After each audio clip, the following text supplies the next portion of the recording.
kabar ibu-ibu super yang luar biasa dan diberkati Tuhan? Kita sudah memasuki hari kelima dari bulan Desember tahun ini, dan 26 hari ke depan kita akan meninggalkan tahun 2020 dan kita akan masuk tahun 2021. Kita tidak tahu apa yang akan terjadi di tahun 2021, tetapi yang pasti kita harus tetap punya semangat. Nah, tema KKA kita minggu ini adalah tentang semangat. Nanti di komsel, ibu-ibu boleh tanya satu dengan yang lain, apakah kita masih tetap semangat? Apakah Anda masih tetap semangat? Nah, ini yang dibutuhkan ibu-ibu. Di dalam kitab Amsal 18 ayat 14 dikatakan, orang yang bersemangat dapat menanggung penderitaannya. Jadi semangat itu sangat dibutuhkan supaya kita semua dapat melewati tahun ini dengan baik.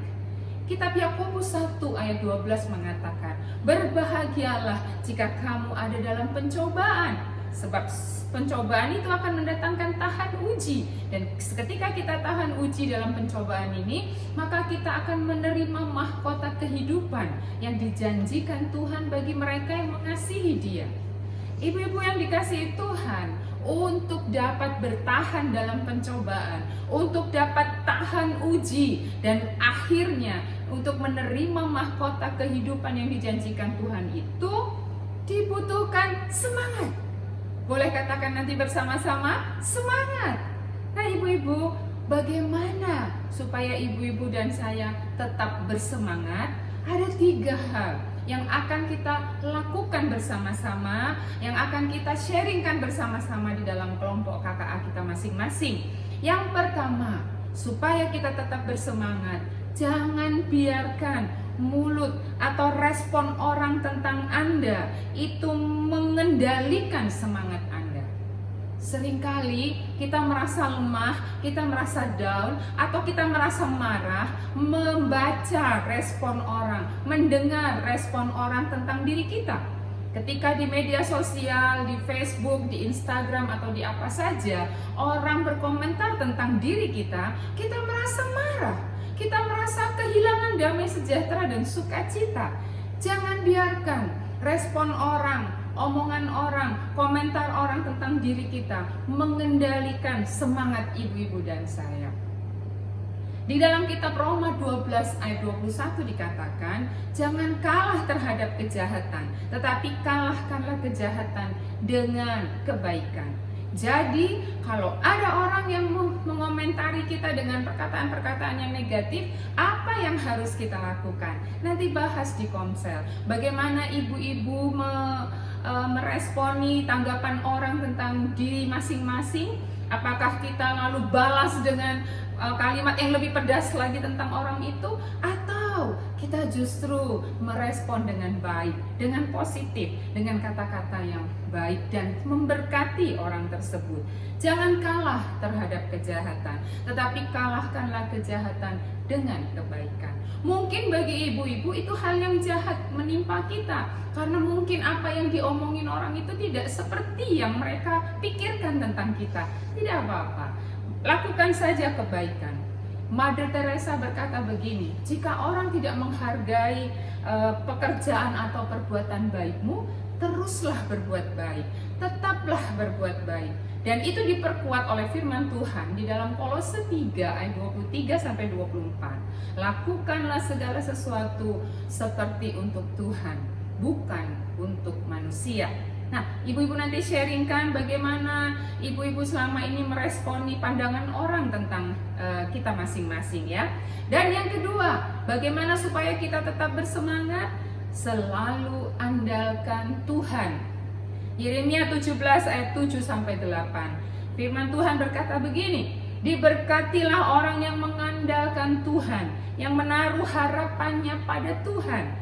Ia akan seperti pohon yang ditanam di tepi air, yang merambatkan akar-akarnya ke tepi batang air, dan yang tidak mengalami datangnya panas terik, yang daunnya tetap hijau, yang tidak khawatir dalam tahun kering, dan yang tidak berhenti menghasilkan buah.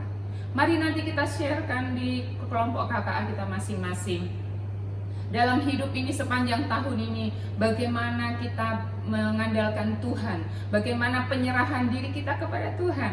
Adakah kita melibatkan Tuhan dalam setiap perkara, setiap perencanaan, setiap apa yang kita mau lakukan? Mari nanti sharingkan bersama-sama.